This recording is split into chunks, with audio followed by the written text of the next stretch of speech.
Hello and welcome to this exploring session, and today we are looking at Lord Mayor's show from 1605.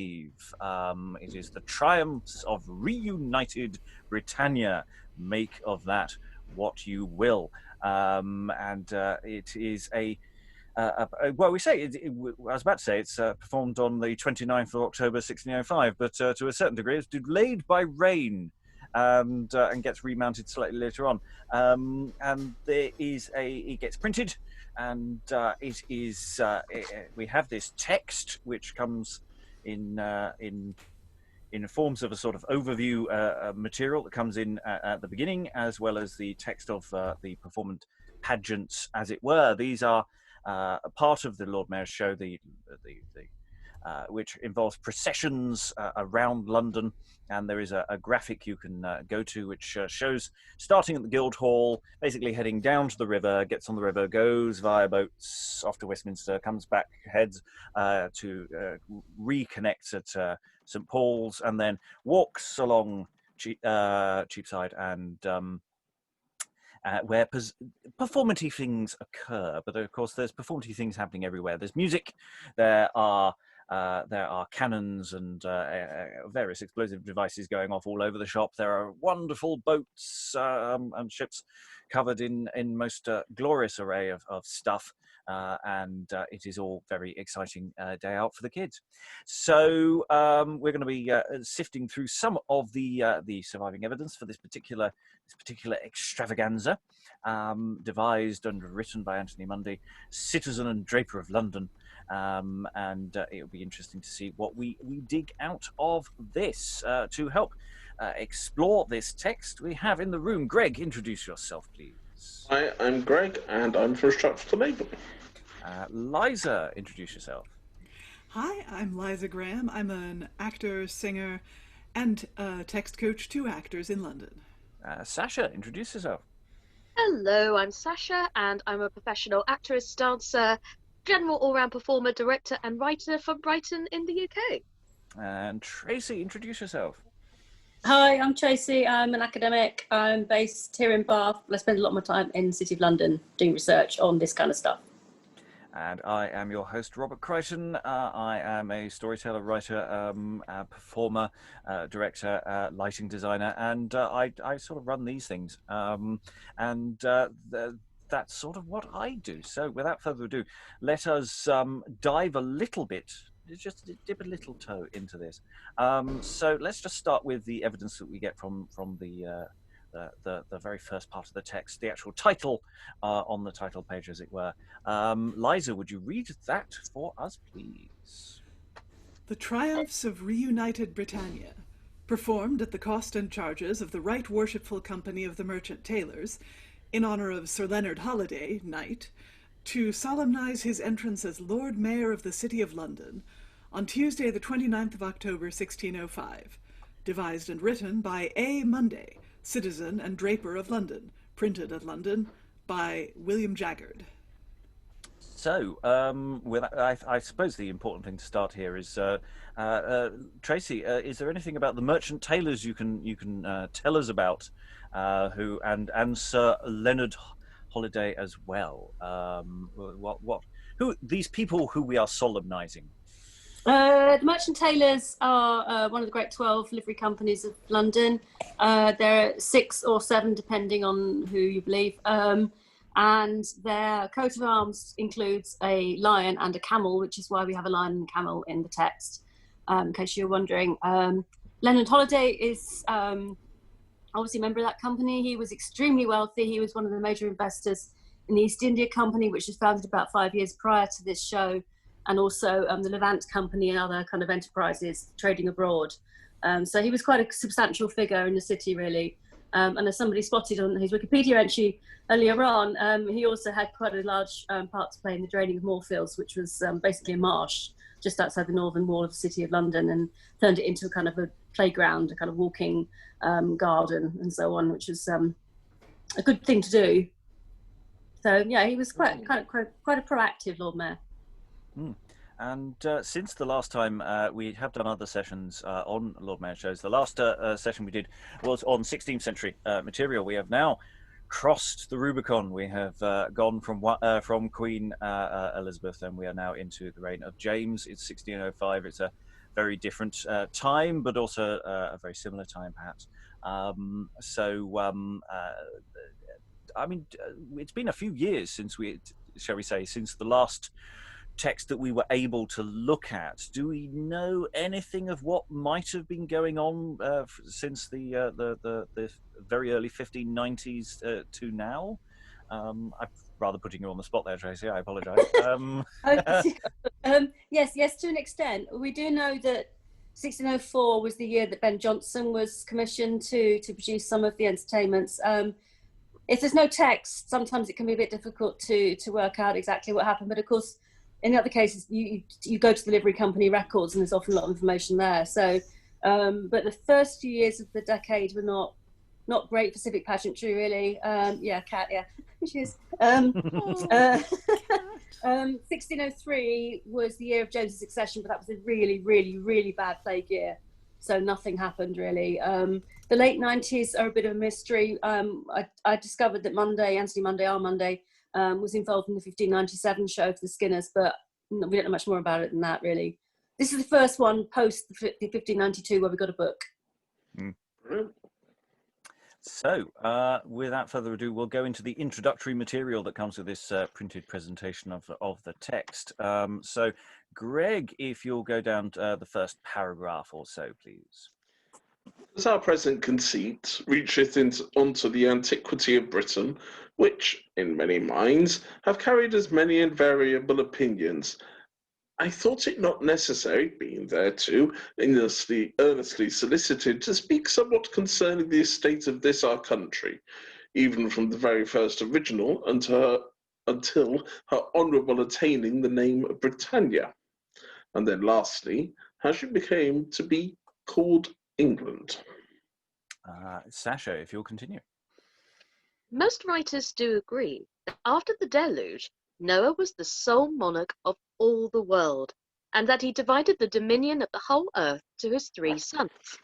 All Europe, with the isles thereto belonging, wherein our Isles of Britain was among the rest, fell to the lot and possession of Japhet, his 3rd son. Samothrace, the 6th son of Iaphet, called Moses and Meshech, by others Dice, had for his portion the whole country lying between the Riuda of Rhine and the Pyrenean mountains, where he founded his kingdom of Celtica over his people called Celtae, which name, by the opinion of Bale our countryman, was indifferent to them of Gallia, and to us of this Isle of Britain. Always nice to have a name check of John Bale, beloved of this parish, who's does come up as a quite important figure in terms of cataloguing and also touching on history and ideas of history. So it's interesting that we're dealing with the name of England and the name of Britannia, and I'm assuming that that's touching on James's idea of uniting the kingdoms under one name. But the fact that we're going back to Noah. So not just back to Aeneas in those traditions of pseudo antiquity, but no, we're going to proper real people. We're going there. You can never go too far back for Munday, really. He's a history buff, as you can tell. Yeah, and of course, obviously, this isn't a performed text. This is additional material that's come for the reader of this text, and so we're getting all the background, hopefully, that will fill in our details. So we have a fair amount more. So Tracey, you're up next. If you go down to the chunk of Latin, please. Thanks.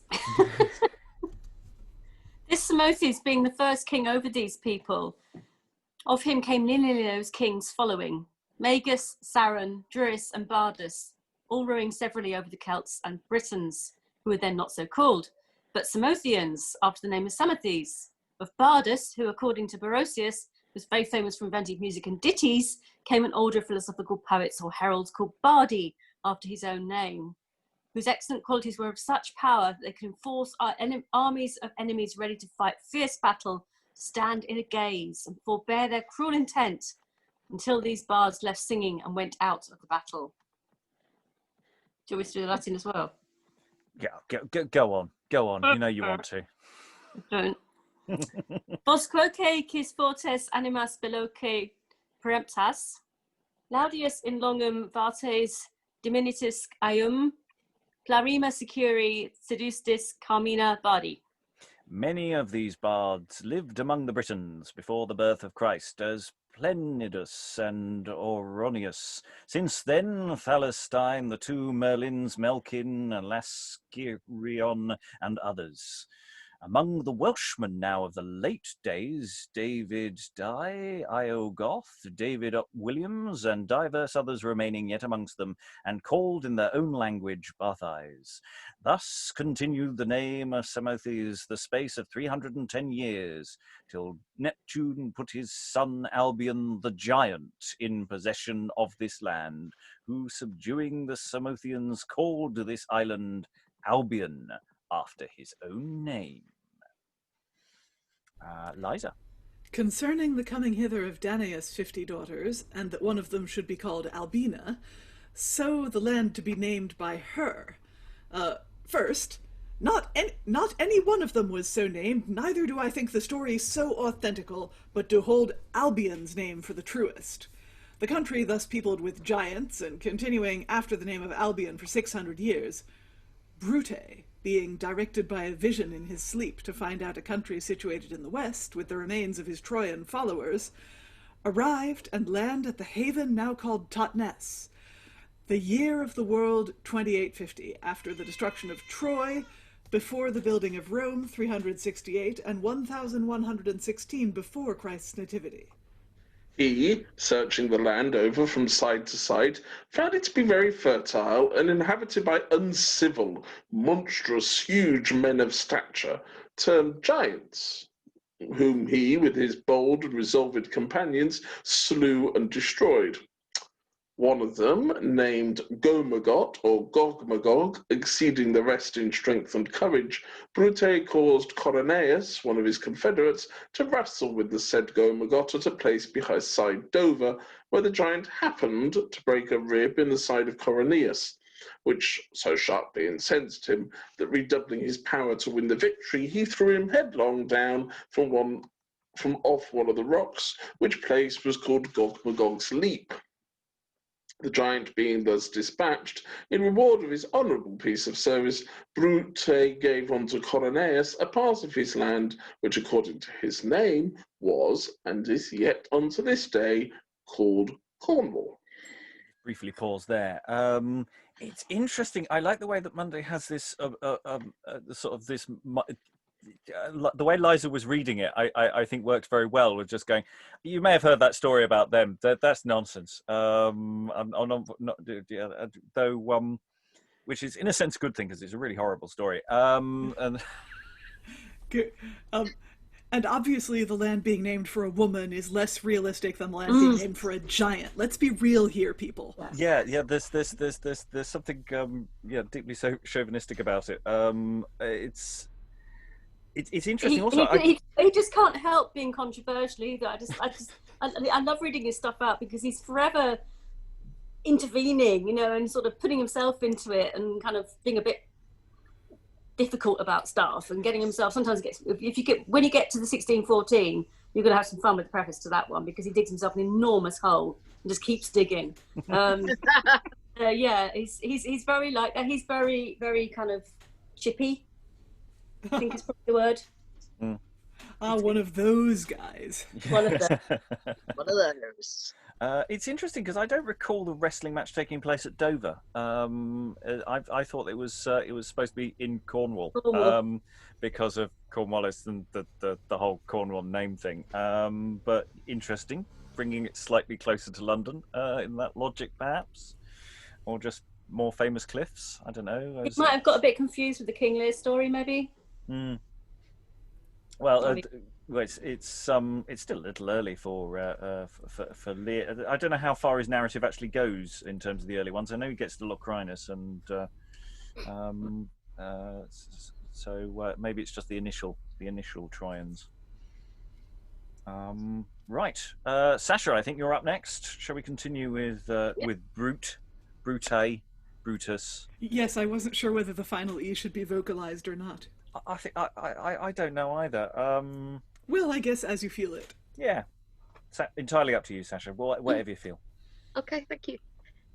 Brute, thus having the whole land in his own quiet possession, began to build a city near to the side of the river Thamesis, which in the second year of his reign, which he named Troynoint, or as Humphrey Lloyd saith, Troynwith, which is New Troy, in remembrance of that famous city, Troy, whence he and his people, for the greater part, were descended. Now began he to alter the name of the island, and according to his own name, called it Britain, and caused all the inhabitants to be named Britons, for a perpetual memory, that he was the first bringer of them into this land. In this time he had by his wife fair Imogen, daughter to King Pandrasus, king of the Greeks, 3 worthy sons, the first named Locrine, the second Camber, and the third Albernact, to which 3, not long before his death, he divided the whole kingdom into several partitions, giving to Locrine all that part which we know best by the name of England, that termed by him Logria or Logres. To Camber he limited the country of Wales, called Cambria after his name, and divided from Logria by the river of Soane. To Albernact, his third son, he appointed all the north part of the isle, lying beyond the river of Humber, then called Albania, now Scotland, and to that river then Albania did reach. But since that time, the limits of Logria were enlarged, first by the prowess of the Romans, then by our own conquests, that the Tweed on the one side and the Solve on the other were taken for the principal bounds between us and Scotland. Yes, Tracey, if you'll take up the narrative. Right. Just the one sentence or the end? Oh no, there's a minute. After Brute, I found not any other alteration of our country's name until the reign of King Ecbert, who about the year of grace 800 and the first of his reign gave forth an especial edict dated at Winchester that it should be called Anglesland or Angleland, for which in our time we did pronounce it England. Nor can Hengist the Saxon be the father of this latter name, for Ecbert, because his ancestors descended from the Angles, one of the 6 nations that came with the Saxons to Britain, they're not all of one, but of diverse countries, viz. Angles, Saxons, Germans, Switzers, Norwegians, Jutes, otherwise termed Teutons, Vites, Goths, or Getes, or Vandals, and all comprehended under the name of Saxons, because of Hengist the Saxon and his company that first arrived here before any of the other. And thereto, having now the monarchy and preeminence in manner of this whole island, called the same after the name of the country from whence he derived his original. I hope that's clear. So much that neither Hengist nor any queen named Angler or a derivation ab Anglo is to be allowed before this sound and sure authority. Thus much briefly concerning the names of our country. Now we come to discourse the whole frame and body of our device in this solemn triumph of reunited Britannia. So that's whetted our appetites. Yes, it does feel like he's really in an argument in a pub over this one, isn't it? Right. So the naming, it didn't happen before this one. Okay, it definitely happened here. And if you've heard some other people as a thing, it's not true. Not true. Honest mate. Yeah. He's such a piece of shit. My head hurts. Try reading it. Yeah. I apologize about him. Yeah, it's it is a level of pedantry that is really fascinating. I sort of enjoyed that in a weird way. I just enjoyed somebody coming up with so many things about something of which there was absolutely no evidence or very little evidence, so he just created a great myth But it is interesting. There are lots of opinions available from which he has actually gone to a lot of trouble to sort of weigh up. But it's just the fact that he's so opinionated about which one he's chosen to go with. And I find that really interesting. Yeah, this myth is definitely better than that myth, you guys. Yeah. And if it involves a woman doing it, no. Yeah, it's yeah, it does remind me of one or two popular historians today. But I'm not going to go there. Okay, we come to some dialogue now, because thusly in this solemn, thus briefly concerning the names of our country, briefly. Now we come to the discourse. So we have this sort of opening gambit, the ship called the Royal Exchange. Is this explained as to what precisely is going on here, or where this goes, or what this thing is, Tracey, or is there stuff later on that will help slot this in? No, Munday likes ships. And obviously the Royal Exchange was the kind of main marketplace bourse in London at the time, which is a kind of nod, I think, to Holliday's work with the investments in the trading companies, I suspect, as much as anything else. But he just likes ships, and obviously part of the show is on the river anyway, so it kind of makes sense to have a ship. Do we think this is a stage built to look like a ship, or an actual ship? It's quite possibly an actual ship, because there was a ship at which was actually might be this one, in fact, thinking about it, because there was a ship used for the 1607 entertainment at Merchant Tailors Hall. So same company 2 years later, that was hung up from the rafters, which had singing children in it. So I wouldn't be at all surprised if it's not the same ship. Actually. Yes. I guess if you have one, it makes sense to get as much use out of it as possible. Yeah, and the Royal Exchange might have sponsored this bit, or possibly. I mean, there's a ship in the 1616 show which is called something different. Can't remember the name off the top of my head, but presumably it's probably you just paint the name on the side, and you could paint it. Yeah, expensive ships. No, Okay, well let's read this section on or about or involving the ship called the Royal Exchange. Or say, Liza, if you can be the master, Greg, you can be the mate, and Sascha, you can be the boy. Okay. So the ship called the Royal Exchange. All hail, fair London, to behold thy towers. After our voyage long and dangerous, is seaman's comfort, thanks unto those powers that in all perils have preserved us. Our Royal Exchange hath made a rich return, laden with spices, silks, and indigo. Our wines that for our wives that for our absence long did mourn, now find release from all their former woe.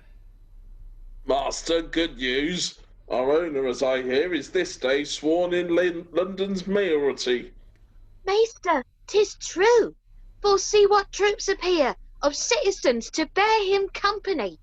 Hark how the drums and trumpets cheerily sound to solemnize the triumph of this day. Shall we do nothing but be idle found on such a general mirthful holiday? Oh, take of our pepper, of our cloves and mace, and liberally bestow them round about. 'Tis our ship's luggage, and in such a case I know our owner means to bear us out. Then in his honour, and that company whose love and bounty this day doth declare, hurl, boy, hurl, mate and gunner! See you ply your ordnance, and of fireworks make no spare, to add the very uttermost we may, to make this up a cheerful holiday. And thus ends that section. I mean, is that for is that from when they've wandered down from the Guildhall and are about to get on the boat to go to Westminster, and these people are coming off the boat and sort of speaking to the Lord Mayor and therefore starting off all the cannons or whatever as they go, or is that for when they return at St Paul's? Well, Munday's he's a bit reluctant to give much information about actually where things happen, but I think it's the former. If you, I'm using the wrong device, unfortunately, but there's an illustration from the 1616 show of a series of figures on a kind of tiered pageant wagon, which gives you an idea of how it might have looked. And of course, there's the ship from 1616 show is illustrated as well. So yeah, it's probably because he mentions fireworks and ordnance. So I think obviously these two things were both happening at the same time. there would have been fireworks and guns going off as the Lord Mayor kind of embarked on his barge. So yeah, it's got a sort of self-reflexive quality to it as well. It does feel like a cue for someone to fire the first gun that cues at all the other guns, doesn't it? It has that quality of now we're going to light the black ball illuminations. They did have drums and trumpets as well, and there's reference to drums and trumpets, and that's exactly what they would have been listening to. So yeah, I wonder. I mean, if it sounds expensive, but I guess this was an expensive thing. Could the ship have had sort of imitation guns on it that fired fireworks, like the clubs of fireworks that we saw the Green Men wielding? They may have done. I mean, they had real cannon and real, so they might have been a combination of real cannon firing off gunpowder and also, guns looking like fireworks or something. We're not altogether sure, really. But yeah, there was a ship. A small craft accompanied the barges upriver called the Galley Foist, and that was basically just there to kind of fire off cannon, mostly. But it sounds also as though they're throwing spices into the crowd, throwing like maybe little bags or something. Yeah. Mace, for those listening, is the rind of the nutmeg, which was used very much in that time and less so in ours. In ours, it's mostly used in men's fragrances. It smells very nice.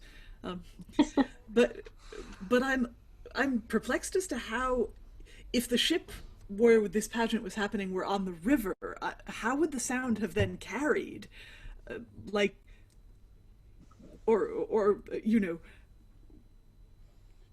I'm just wondering, having a prop, as it were, a prop ship in the street might have been easier. Who knows? Well, you've got to remember, the only person who technically needs to hear the dialogue is the Lord Mayor. In theory, other people are able to hear it, but that's the primary people in the procession. So it may not matter. Whether that's fair or not, I don't know how public some of this speechifying is. Well, it's quite common to have speeches from the kind of water show. So, yeah, I mean, I think you're absolutely right, Liza. There would have been massive logistical problems, but that wouldn't stop them trying. And if the drums have already started, they're probably onto a hiding to nothing to a degree already. Okay, so we now have a chunk that is labelled as the Lion and the Camel. So I'm going to ask Liza to engage on that one. Have a crack at that. The Lion and the Camel.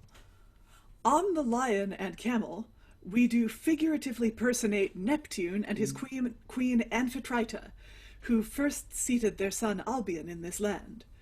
And in them we figure poetically that as they then triumphed in their son's happy fortune, so now they cannot choose but do the like, seeing what happy success hath thereon ensued, to renown this country from time to time.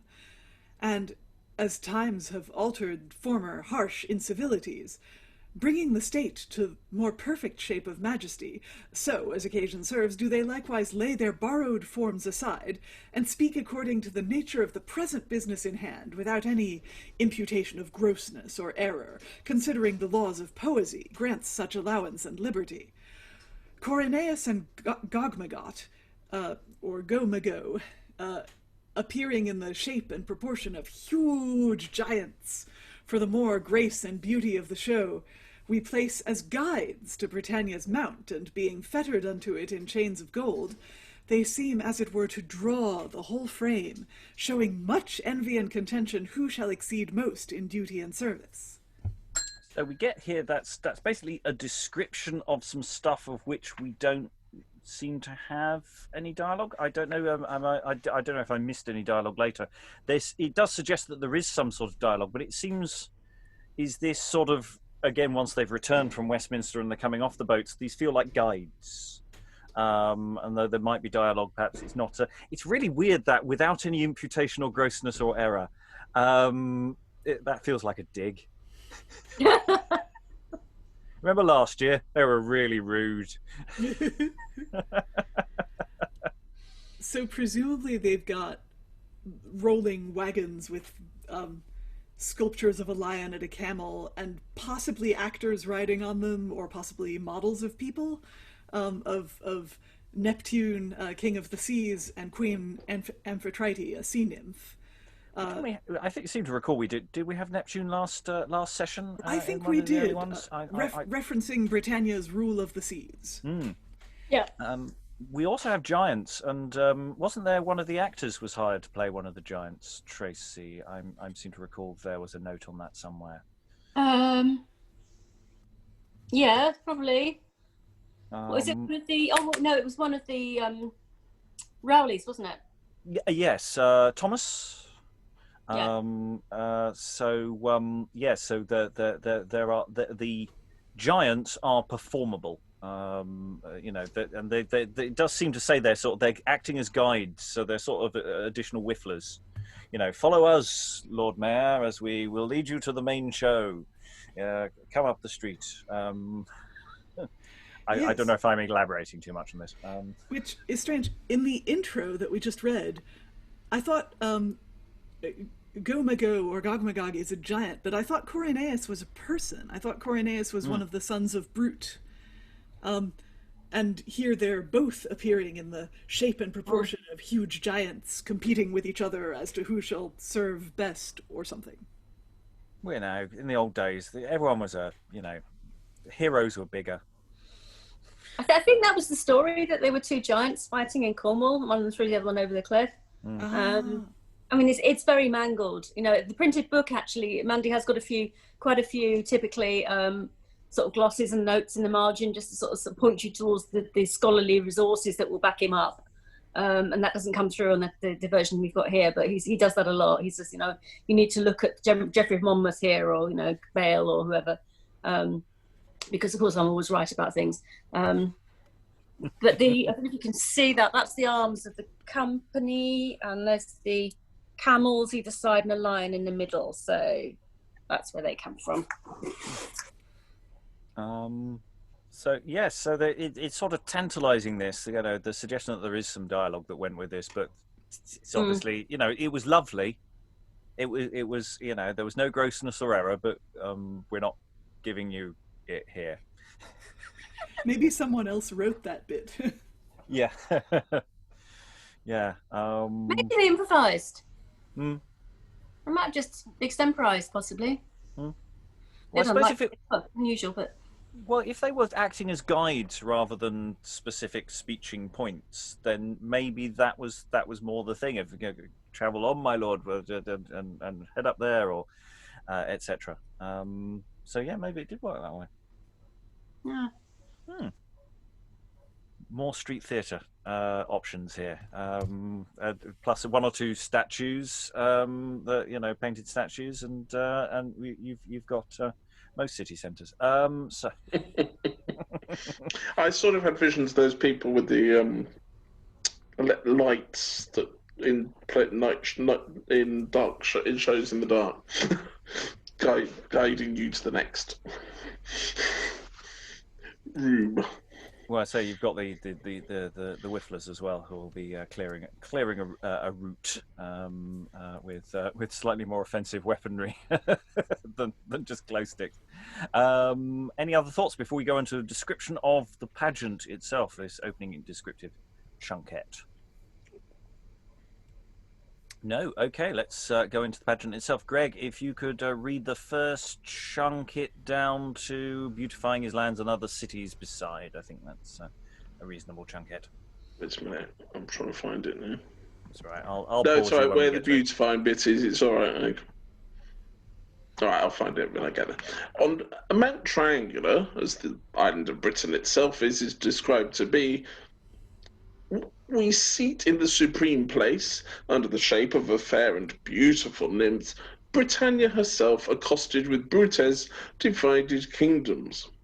In the like female representations, Loegria, Cambria, and Albania. Britannia, speaking to Brute, her conqueror, who is seated somewhat lower in the habit of an adventurous, warlike Trojan, tells him that she had still continued her name of Albion, but for his conquest of her virgin honour, which, since it was by heaven so appointed, she reckons it to be the very best of her fortunes. Brute shows her what height of happiness she have attained unto by his victory, being before a vast wilderness inhabited by giants, and a mere den of monsters.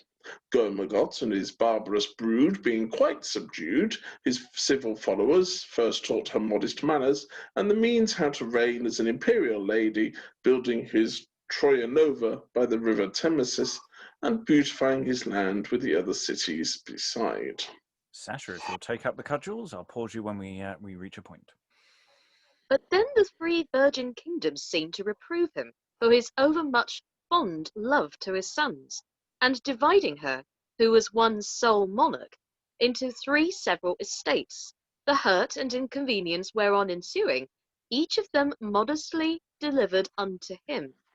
He stays their further progress and reproof, by his and their now present revived condition, being raised again by the powerful virtue of poesy, after such a length of time, to behold Brittany's former felicity again, and that the same Albania, where Humber slew his son Albanact, had bred a second Brute, by the blessed marriage of Margaret, eldest daughter to King Henry VII, to James IV, King of Scotland, of whom our second Brute, Royal King James, is truly and rightfully descended, by whose happy coming to the crown, England, Wales, and Scotland, by the first Brute severed and divided, is in our second Brute reunited, and made one happy Britannia again.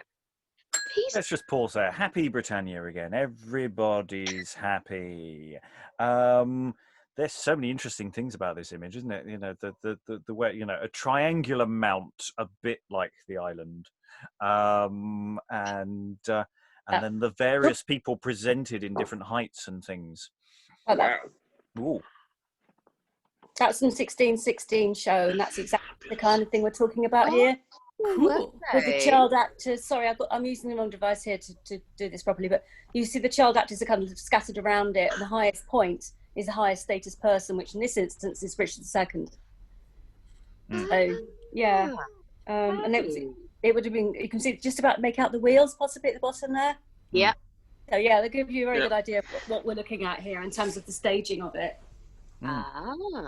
So quite flamboyant then in that case in terms of staging and massively high pomp. Yeah. We're looking at really, aren't we? Yeah. And you know, lots of painting. There's the painter stainers were very busy in October, painting banners and streamers and wooden structures and staves and all sorts of other things. Lots of colour. And of course, this is the prose description, which is giving us a sense of what it looks like. We are actually going to get dialogue for this, so you know, we will, in a sense, return to the same material, but it is explaining what it means to us, just in case we don't get it. You know, the point of it. But it is interesting. I you know, that whole Britannia herself accosted with the divided kingdoms, which I'm just wondering how precisely you depict being accosted on a in that way. You know, oh, I'm Scotland. And you know, all the way it's gendered as well. You know, conquest of her virgin honor, and there's all sorts in there. That's other thoughts. Well, he mentions Margaret because, of course, she's King James's alibi.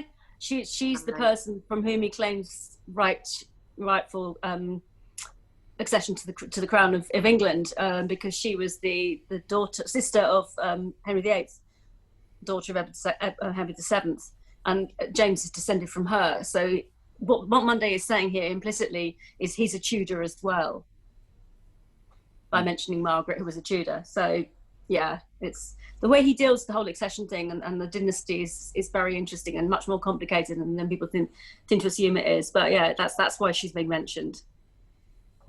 Leading to the second brute reuniting and making one happy Britannia again.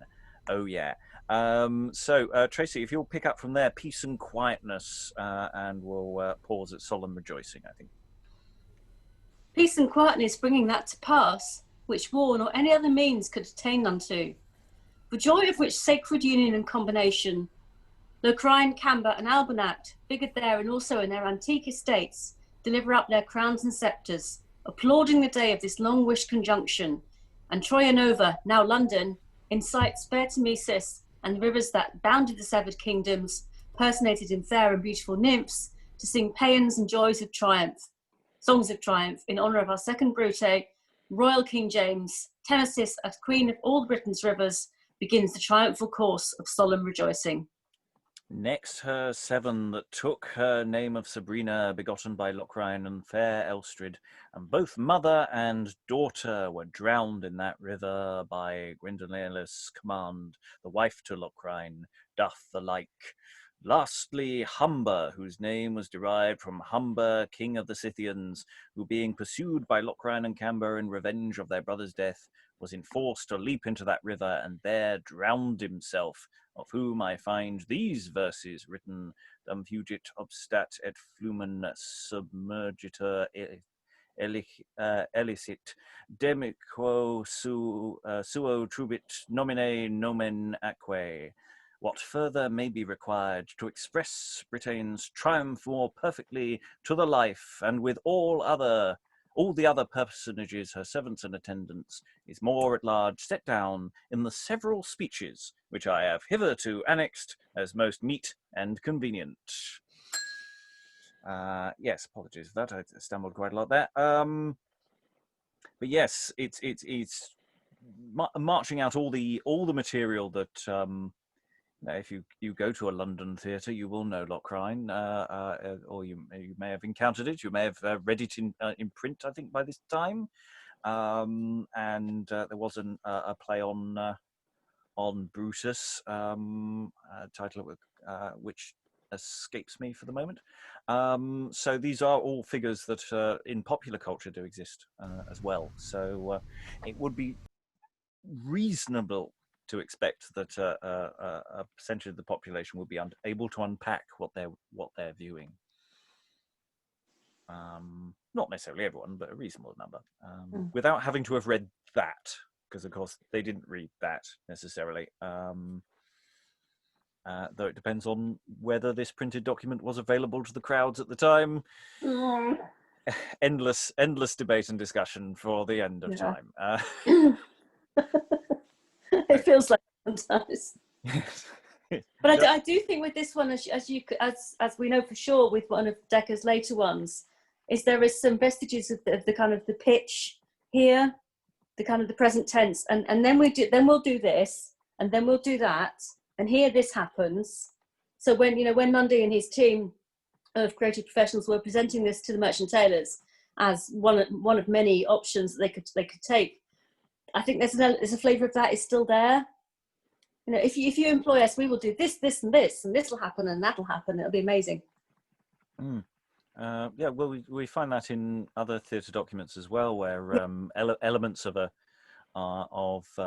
initial plot or pitching will sometimes sort of fill in where a scene is missing, or end up being an extended part of the stage direction.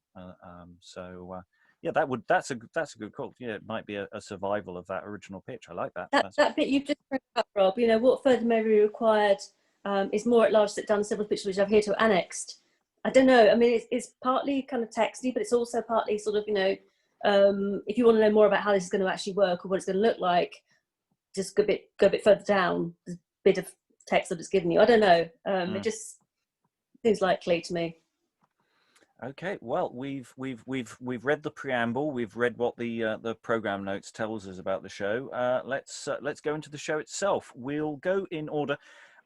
There's Britannia, there's Brute, and then there's various other people. I think that's the best way of saying it. So I say, Liza, if you could be Brute, Sascha, if you can be Britannia, and Tracey and I will alternate between everybody else if Tracey goes in first, and then we'll probably pause and rearrange ourselves midway through, if that makes sense.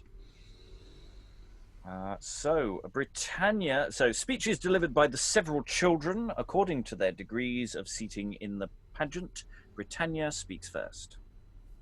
I that sometime was named Albion, after the name of Neptune's valiant son, Albion the giant, and so had still held on.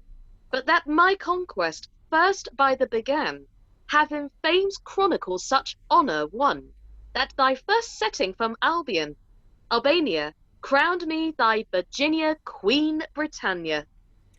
Wherein recount thy height of happiness, thou that before my honoured victory wert as a base and o'ergrown wilderness, peopled with men of incivility, huge and stern giants keeping company with savage monsters. Thus was Albion then, till I first furnished thee with civil men. Gomagot and all his barbarous brood, when he was foiled by Coroneus' hand, were quite subdued, and not one withstood my quiet progress over all thy land. But as sole conqueror I did command, and then from Albion did I change thy name to Brute's Britannia, still to hold the same. Then built I my new Troy, in memory of whence I came by Thamesis' fair side, and nature giving me posterity 3 worthy sons not long before I died, my kingdom to them 3 I did divide, and as in 3 parts I had set it down, each named his seat, and each did wear a crown. And Tracey, if you'll go for Logria. But she whom thou hast made one monarchy to be so severed, to thy sons might show some sign of love, to her small courtesy. When 3 possess what one did solely owe, it makes more ways to harm them than many know. And so proved that division of the land, it brought in war, that hellish firebrand. You're muted, Cambria. Oh dear. The king of Huns entered Albania, slew Albanact thy son, and there bears sway till Locrine rose with valiant Cambria, and to revenge their brother's death made way, which instantly they did without delay, and made that river bear the proud king's name, that thus intruded, drowned him in the same. Fair Elstrid, taken in that fatal fight, and Locrine's love to her, wrong to his wife, Duke Coroneus' daughter, dear delight, that left both her and Locrine of his life, opened a gap to much more dismal strife, of all which heavy haps there had been none, had Brute left me one governor alone. See, after so long slumbering in our tombs, such multitudes of years, rich poesy, that does revive us to fill up these rooms and tell our former ages' history, the better to record Brute's memory, turns now our accents to another key, to tell old Britain's new-born happy day, that separation of her sinewed strength, weeping so many hundreds years of woes, whereto that learned bard dated long length before those ulcered wounds again could close, and reach unto their former first dispose, hath run his course through time's sandy glass, and brought the former happiness that was. Albania, Scotland, where my son was slain, and where my folly's wretchedness began, hath bred another Brute, that gives again to Britain her first name. He is the man, on whose fair birth our elder wits did scan, which prophet-like 7th Henry did foresee, of whose fair child comes Britain's unity. And what fierce war by no means could effect to reunite those sundered lands in one, the hand of heaven did peacefully elect by mildest grace to seat on Britain's throne this second Brute than whom there else was none. Wales, England, Scotland, severed first by me, to knit again in blessed unity. For this Britannia rides in triumph thus. For this these sister kingdoms now shake hands. Brute's Troy, now London, looks most amorous and stands on tiptoe, telling foreign lands, so long as seas bear ships or shores have sands, So long shall we in true devotion pray, and praise high heaven for that most happy day. Okay, we've got a sort of succession of various figures going around. We'll go Greg, Sascha, Tracey, myself in a little circle, as it were. So Locrine first with Greg, please. You're muted at the moment.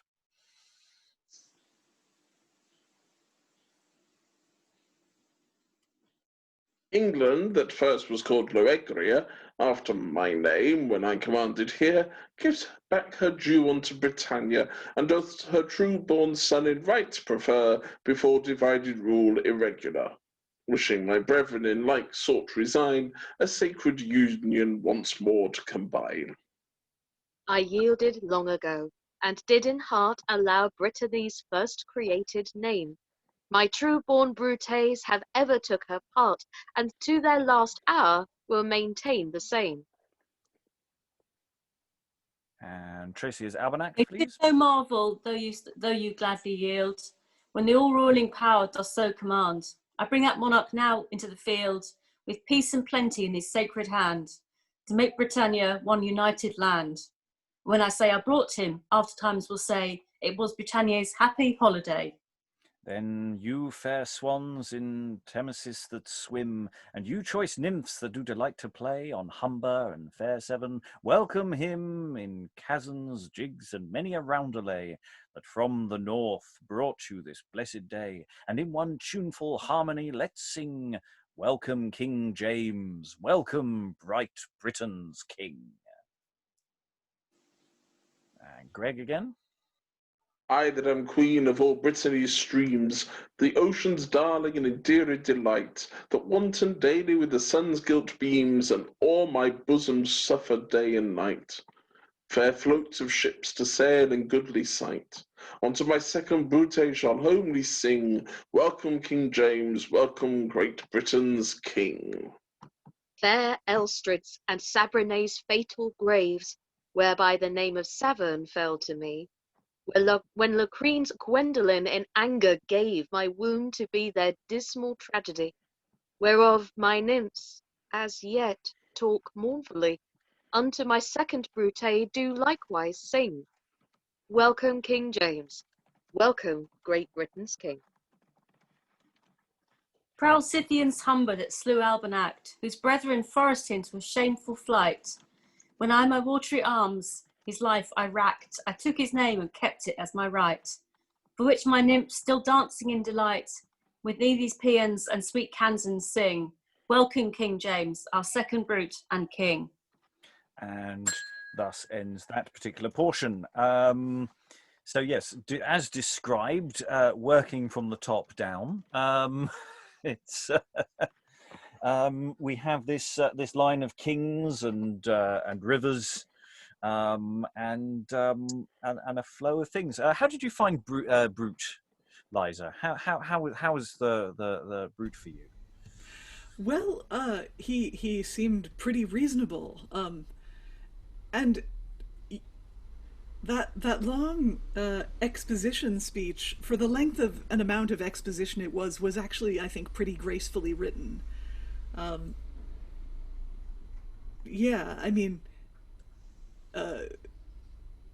who would have thought that anyone could get that excited about Henry VII? But but apparently it is possible that he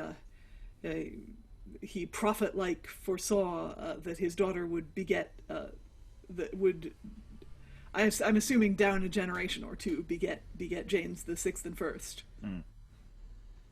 Yeah, it's interesting. The speech seems to be concerned with two things. One is dynasty, and the sort of rump end of the dynasty as well. It's not really that interested in the earlier generations, but also just straightforwardly about the naming of things.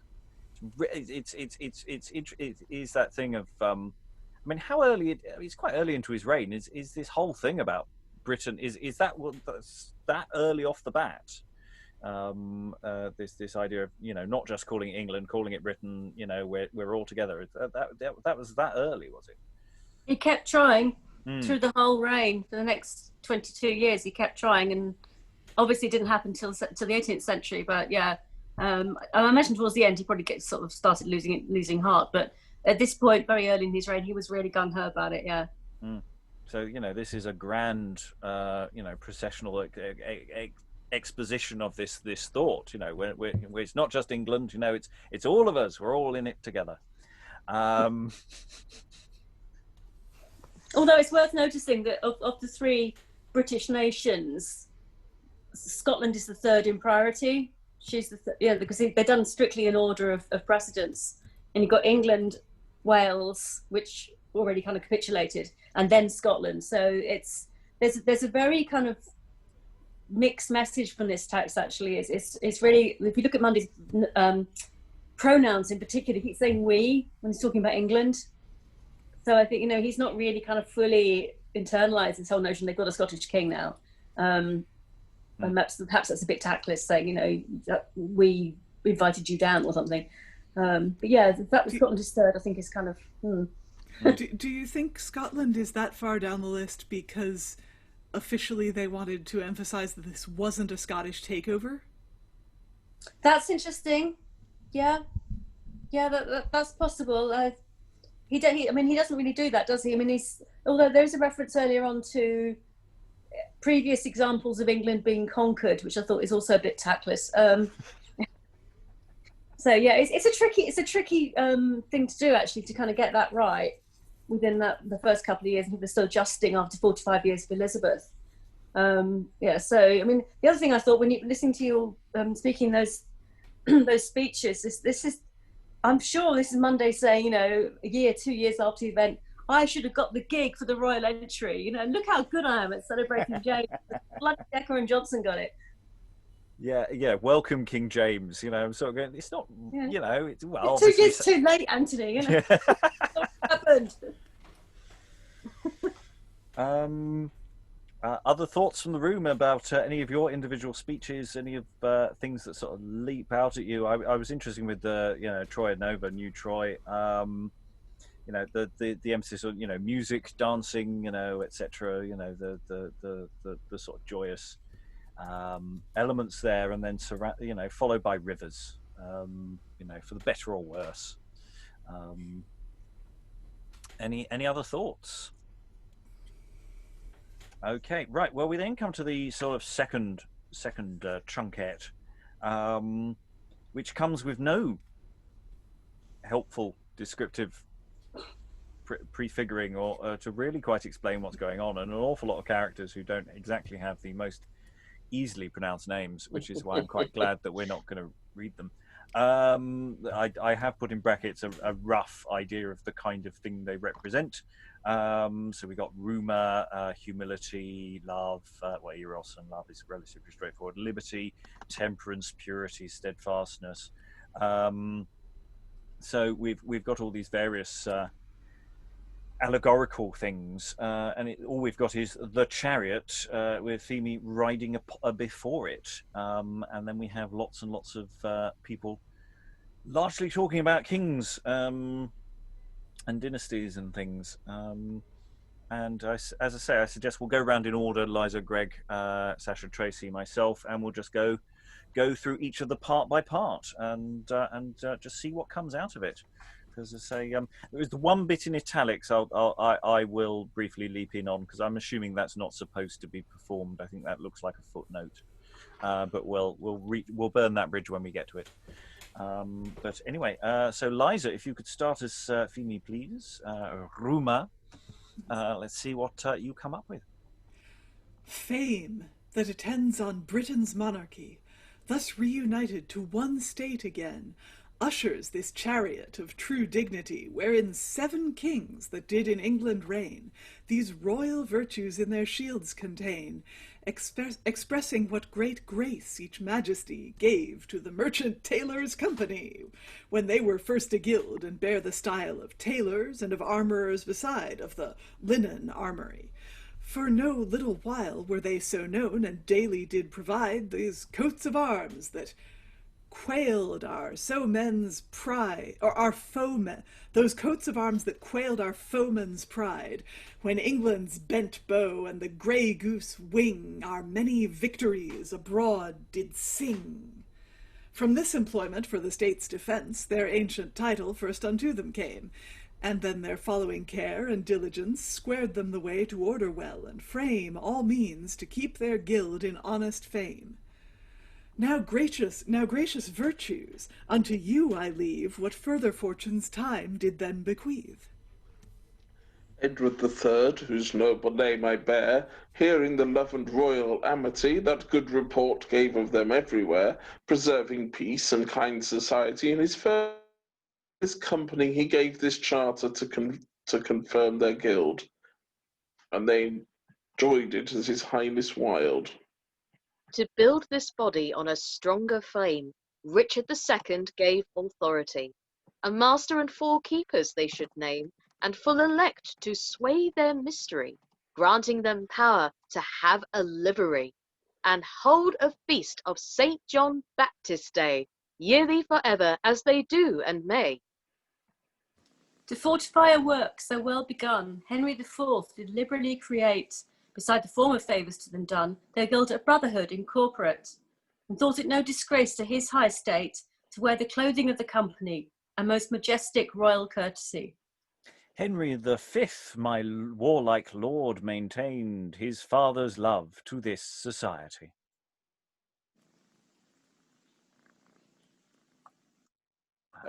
Liza, you're next. Of my 6th Henry they as freely gained all former grants in self-same quality. He wore their clothing mild and graciously, for princes lose no part of dignity in being affable, it adds to majesty. Thus long a master and 4 keepers stood, till my 4th Edward changed their keeper's name to wardens, for the strength of brotherhood, and thus at first master and wardens came. And for they traded as no men did more, with foreign realms by clothes and merchandise, returning hither other countries' store, of what might best be our commodities. Henry VII, the gracious king and wise, to merchant tailors did exchange their name, since when with credit they have kept the same. But, sacred lady, deign me so much grace as tell me why that seat is unsupplied, being the most eminent and chiefest place, with state, with crown and sceptre dignified. Have our discourses. For may let them know that 7 kings have borne 3 brethren's name of this society, and may not time bestow an 8th when heaven shall so appoint him same. I find recorded in my register 7 kings have honoured this society. 14 great dukes did willingly prefer their love and kindness to this company. 68 lords declared like amity, terming themselves all brethren of this band, the very worthiest lords in all the land. 3 kings, 3 dukes, 3 earls, 4 lords of noble name, all in 1 year did join in brotherhood. Now, here's the bit, because it's in prose and it suddenly sticks out of like a bit like a sore thumb. I don't know if this is a bit of performed text or not. I think it's a footnote because there's a rhyme. There's a rhyme right after it. Yeah, that was my assuming. So there is a footnote in the year for 1390. Edward Duke of York, Thomas Duke of Gloucester, Henry Duke of Hereford, and the Earl of Derby, who afterwards was King Henry IV, Edward, Earl of Rutland, etc., etc., etc. Long list of names for the interested reader. Go back a couple of lines and connect the joints, please, Liza. Okay. 3 dukes, 3 earls, 4 lords of noble name, all in 1 year did join in brotherhood. I find beside great lords from France there came to hold like league and do them any good. Gaylard, Lord Danvers, Barrard, Lord Delamotte, Barrard, Lord Montferrand, etc. Yet no embasing to their height in blood, for they accounted honour then most high, when it was held up by community. Of bishops, knights, and deans, to those before not spoke in vaunt or any spirit of pride, my records could afford as many more, all brethren, merchant tailors signified, that lived in love with them, and when they died, left me their names to aftertimes to tell, thus then they did, and thought it good and well.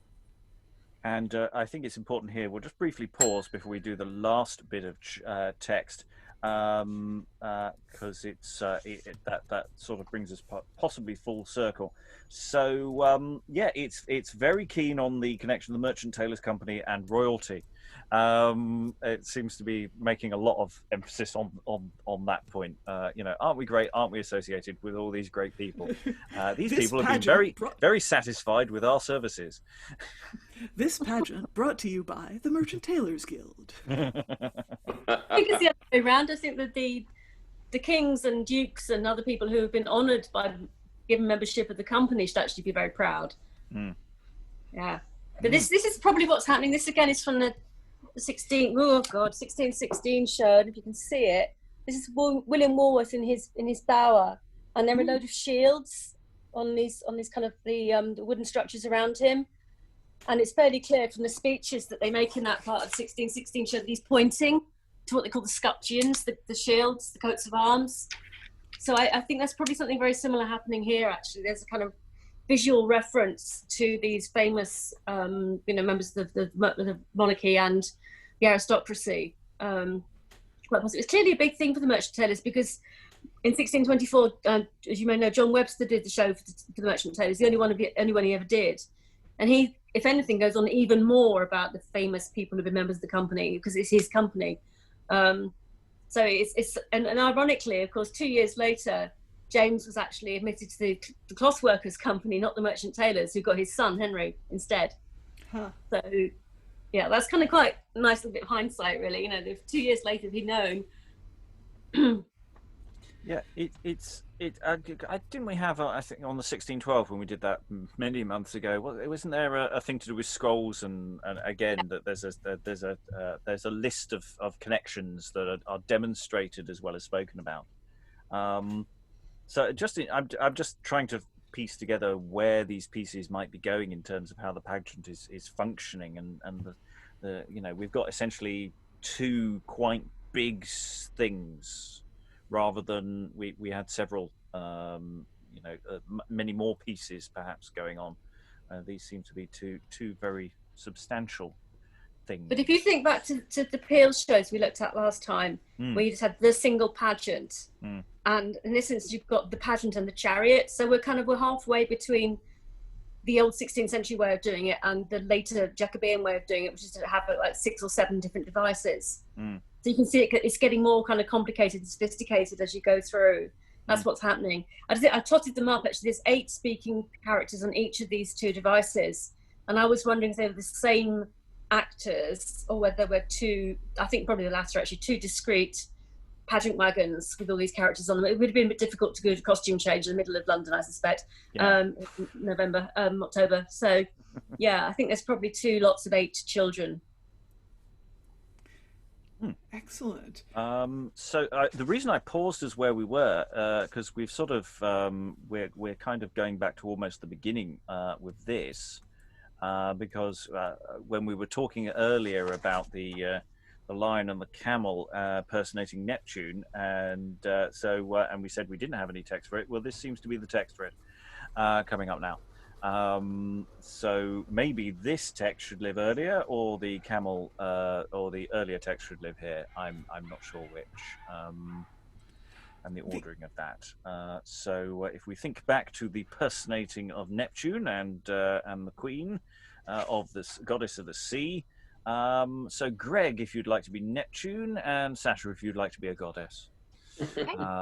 Let's go through this little chunk. My borrowed name of Neptune now I leave. The like doth Amphitrite my fair queen, and worthy lord grant favour to receive what in these mysteries we seem to mean. Britannia's glory have been heard and seen, revived from our old chaos of distress, and now united in firm happiness. Blessed be that second brute James, our dread king, that set this wreath of union on our head, whose very name did heavenly comfort bring when in despair our hopes lay drooping dead. When comfort from most hearts was gone and fled, immediately the trumpet's tongue did say, God save King James, oh, 'twas a happy day. Our latest phoenix, whose dead cinders shine in angel spheres, she, like a mother mild, yielding to nature, did her right resign to time's true heir, her God's son and loved child, when giddy expectation was beguiled, and Scotland yielded out of Tudor's race, a true-born bud, to sit in Tudor's place, which seat to him and his heaven ever bless, that we were ne'er want a rose of Tudor's tree, to maintain Britain's future happiness to the world's end in true tranquillity. Sir Leonard Holiday, now unto thee, my love in some mean measure let me show, since heaven have called thee to this dignity, which than myself are better thou dost know. I make no doubt thou wilt thy time bestow, as fits so great a subject's place as this, to govern justly and amend each miss. Bethink the how on that high holiday, which bears God's champion, the archangel's name, when conquering Satan in a glorious fray, Michael, Helm's monster, nobly overcame. And now a sacred Sabbath being the same, a free and full election on all parts, made choice of thee both with their hands and hearts. Albeit this day is usual every year for new election of a magistrate, yet now to me some instance doth appear. Worth note, which to myself I thus relate. Holiday, called on holiday, to state requires methinks a year of holidays to be disposed in good and virtuous ways. For I account 'tis a lord's holiday when justice shines in perfect majesty. When as the poor can to the rich man say, the magistrate have given us equity, and lent no ear to partiality. When sin is punished, lewdness bears no sway, all that day long each day is holiday. When good provision for the poor is made, sloth set to labour, vice curbed everywhere. When through the city every honest trade stands not of might or insolence in fear, but justice in their goodness does them bear. Then as before, in safety I may say, all that year long each day is holiday. Now in behalf of that society, whereof thou bearest a loving brother's name, that what have been on this day to dignify, they pray the kindly to accept the same. More circumstance I shall not need to frame, but from the merchant tailors this I say, they wish all good to Leonard Holiday. So yeah, if we assume that this lives with the earlier bit with this is the bit that's so we had the master mate and the boy as they get on the ship. This perhaps as they get off it again at the bottom near Paul's, guided then up to Paul's and where the to Cheapside by Gog Magog and Corenius, and that's when the primary pageant then happens, because that's very much to Sir Leonard Holiday. That one, that's very much at him, and that seems to be that's the opening oration that we had in. It's very similar to the last time we saw a Neptune. I think he did very similar sort of thing. So I'm just trying to figure out the logic of the event. So that seems to be thoughts on that. Am I constructing that correctly? No, I think you're onto something, because quite often the Lord Mayor is addressed very kind of lengths towards the end of the show, often at his gate, as almost like a kind of farewell. So just to kind of, here's a few messages, if you like, before you go off for your year's term of office. So I think this is there's a kind of lot of temporal markers in this one, which is kind of saying it all starts here, kind of thing. So yeah, it does make sense that this is coming after something else. Yeah, it's it's that awkward thing we've got. It could live there or it could live there, because it's in two separate bits in the in this printing. That's annoying.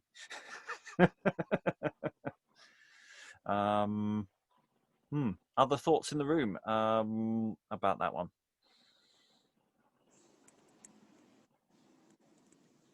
No. There's the stuff about the Archangel Michael, by the way, in case you were wondering, is because the Lord Mayor is elected on the 29th of September, which is Michaelmas. So that's what that's all about. Though, I say on this particular 29th, it absolutely tips it down, and they postpone it for some time. They do eventually do it. About 2 weeks, I think it was the middle of November. You think it's going to be much better, isn't it? Yeah, nice and warm. Yeah. It must have been. I mean, it must have been hideous, because that's the only occasion I'm aware of where they actually had to call a halt to it and do it again. So it must have been like some sort of ghastly storm or something. You know, it's absolutely impossible to continue. They spent a lot of money. The merchandise spent a lot of money on coal, drying all the costumes out. I love that. I mean, he had such a convenient surname for that last speech, didn't he? I mean, they didn't have to play with that much. And they were saving all the jokes for that speech. Oh, God, yes. Yeah, it's no tortured web puns for this one. No. Now, having been in an outdoor show where it did absolutely tip it down, but luckily on the final night, the idea of trying to dry the costumes out just fills me with a certain level of horror. Look at it this way: it's way better than not drying them out. Yeah. Yeah. Yeah, you don't want little kids with pneumonia, do we? Oh my gosh. Cat number Millie is the other one. Oh, this is Millie, sorry. Oh. She doesn't have a smudge. She doesn't like cuddles quite so much. you do know that we believe there's a sizable percent of the audience who just stay for the cats. Yeah. They're really no interest in anything else. Smudge is just here. She's just there. Yeah. You can see it. Oh. Only 6 months old. They're just babies. Oh, kittens. Lord Mayor's show gets upstaged by cats. Well, to be fair, there is a Neptune riding on a lion, so I think they have a say. Can you imagine if they'd tried to go on in the rain and they'd had Neptune trying to declaim in the middle of a goddamn storm? Yeah. Oh, the heckling. Well, it's hard enough projecting in an outdoor space. I mean, you can't project in that. You shout in an outdoor space like this. You're not doing theatre acting. It is, fundamentally harder to do. And, if you've got high winds or rain, you're just on a hiding to nothing. So yeah, it's interesting. We don't potentially have that full list of names that Feeney makes, because there's an etc. In 2 lines into that list, and so I'm wondering whether that just never made the cut. I assume they didn't extemporize it or anything. Just throw some names in. So I assume the list was longer. Someone fell out of favour. Yeah, I was going to see. I was going to get the Webs to show up and see what he made of it, because it doesn't have to go on. I like it because Webster's show, if you get round to this one, Rob, is 1624. It's the only one he ever did, and he was a merchant tailor, so he really, our hall, our company, he's absolutely beside himself with joy about the whole doing his own company thing, which is very sweet. Lots of names, lots of names. Philip Sidney, John Hawkwood, diverse princes of Italy. Here we go. Lots of Edwards and Thomas More, who was actually a mercer, but never mind. Lots of people. But it'd be interesting to kind of do cross-reference back with those, because the merchant tailors, obviously there's going to be similarity because it's the same company. He also adds, Webster also adds in the lovely detail that Queen Anne, Richard II's wife, who of course was for the company, was the first person to introduce riding side saddle. Oh. Probably not true, but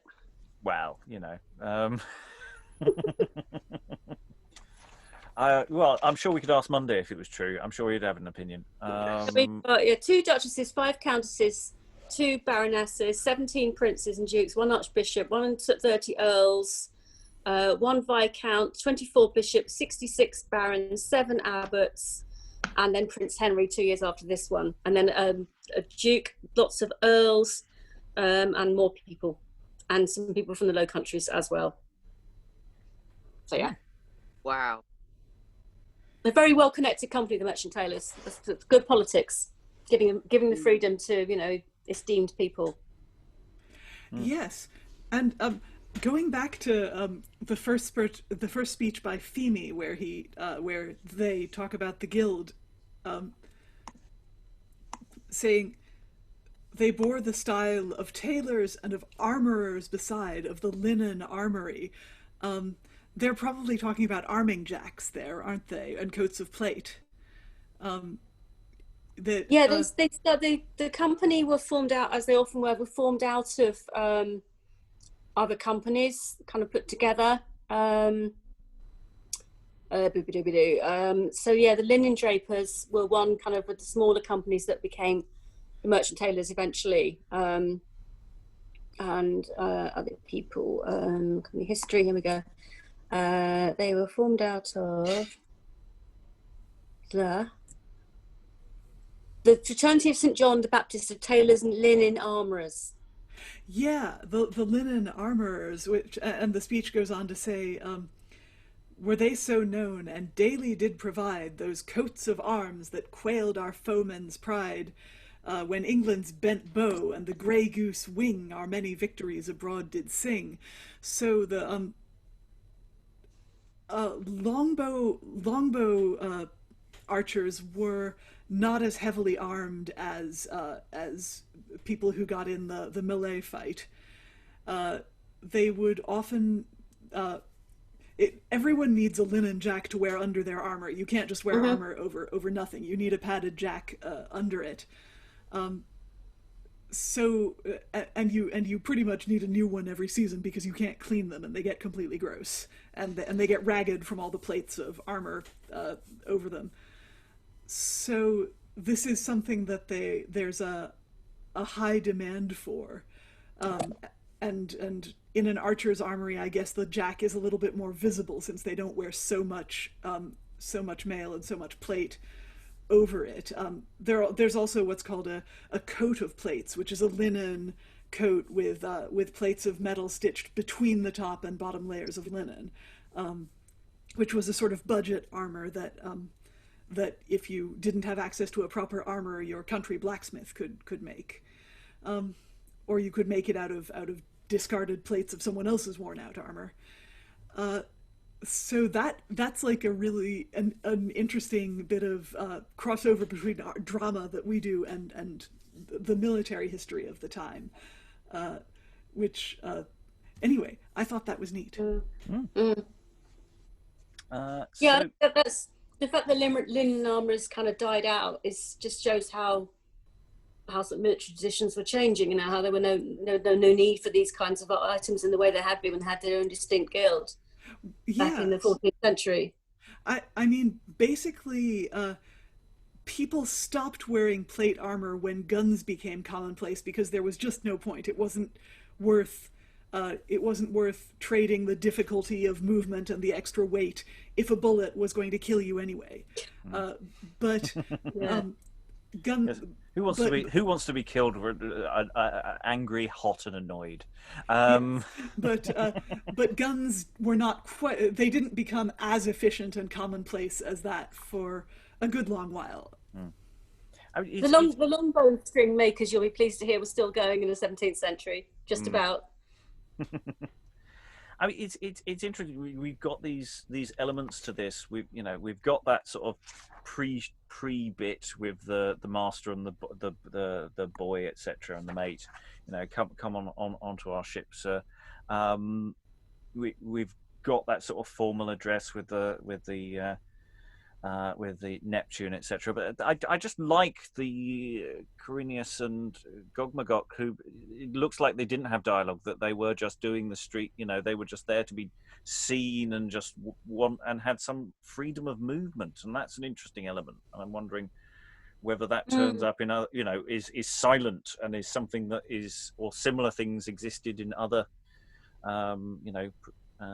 pageants in other years. There were, yeah, that's. I think you're right, because there were giants, but they were very rarely speaking parts. So this, I think, is possibly where some of that is kind of more visible, because they're actually given some, they're more presence rather than just being there, and everyone just assumes they're there, and there's no record of them. Yeah, well, it's interesting. Right. Well, we have gone through the available evidence beyond scouring the actual accounts, etc. Any final thoughts in the room about this particular? Did we enjoy this pageant? I don't want to start reviewing them. I mean, I don't know. Does it? I still think 1612 was perhaps more for the kids. But yeah. Any final thoughts in the room, Liza? Anything final you want to throw in? Well, I can imagine the people of the time comparing pageants and going, "Oh, last year's giants were better," or "Ooh, I liked when they did the ship thing." And did you get a bag of spices? No, I didn't. But were they? I don't know. Like, on a practical basis, how much of this verse people in the crowd were in a position to hear? Even with actors who were trained and practiced in projecting their voices, we're not talking about very acoustically friendly spaces here, or conditions. So I'd be interested to know how big the print runs were and what the sales were like for the printed versions of these pageants, whether they were sold on the day, sort of as souvenir programs. If I were a bookseller, that's how I might do it, saying, here's what the hell they're saying, lads, and or whether they were sold afterwards, people going, oh yeah, that pageant, that was a good one, yeah, nice giants. That's the $64,000 question. Mining Riley. The answer is we don't know. There's no evidence they were sold actually until the 1660s. They were very rarely put through the stationer's register, which might mean that they had a kind of, they were almost like private publications. They were occasionally, the print run seems to be between 200 and 500. If you could give me a second, I'm going to see if I can find out how many this one sold, or how many they were printed. I'm guessing they may not have had to be submitted to the censors because so many political figures would read them over anyway. But then I'm spitballing here, really. Yeah, well, they wouldn't have been, if they weren't submitted to the Stationers' Company, they would have bypassed all that anyway. So, hold on, 1605. Okay, it cost £6 to print this one. We know that. We don't know how many copies. It's not very long, so... No, Jagger would have been expensive though, because he was the city printer, so he would have been quite pricey. So we don't know how many copies. There's only one left in the world of this particular. Yeah, it's in Oxford, in the Bodleian, and it's quite an interesting one because it's got lots of marginalia, including somebody's written the city's champion on the title page, which is kind of nice. I'm not quite sure if it's referring to Monday or to Holiday, possibly Holiday. Not sure. But yeah, I've got a whole chapter in the book about this. I just don't know. Nobody knows. Well, I'm looking forward very much to reading the book. Yes, yeah. For those at home who are interested in pageantry and a power cultural history of early modern Lord Mayor's Show is available now by Professor Tracey Hill. Plug done. Greg, any final thoughts? Yeah, really interesting. Too many unpronounceable names, though. I mean, to be fair to the pageant, most of the unpronounceable names lived outside of the actual text. which was nice. I mean, I deliberately didn't even attempt to go through all the various names of the allegorical figures, because I just thought, no, my tongue's going to fail. You know, to pay notes, I don't know. It's they're odd. Sascha, any final thoughts? Yeah, it was an interesting exploration this evening of a pageant. Again, I've done a couple of pageant ones with you now. Can't say this one was my absolute favourite, but I can see how it would have worked at the time. I just don't know if it would work in today's culture unless you were doing it for a learning curve practice. Tracey, final thought from you? Well, just as ever, it's just so nice to hear the speeches, really. And I was making lots of notes. You know, I wish this had happened before I wrote the bloody book, really, because I've learned so much from just participating and listening to the other people, just sort of talking about their experience and just hearing it, and you know, loads of thoughts. So yeah, it's been brilliant. And I think it's actually I think the verse is better than I thought it was going to be. I think it's quite adept. It's quite difficult to judge this kind of text for, you know, the because of the nature, as Liza was talking about the acoustic, you know,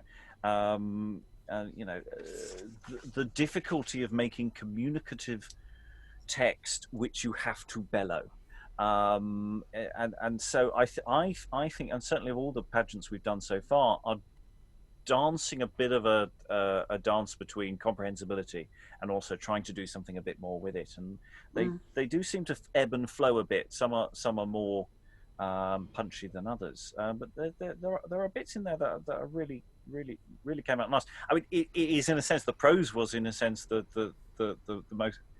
most diverting part, but that's because in a sense it was just, that's where the shade could live.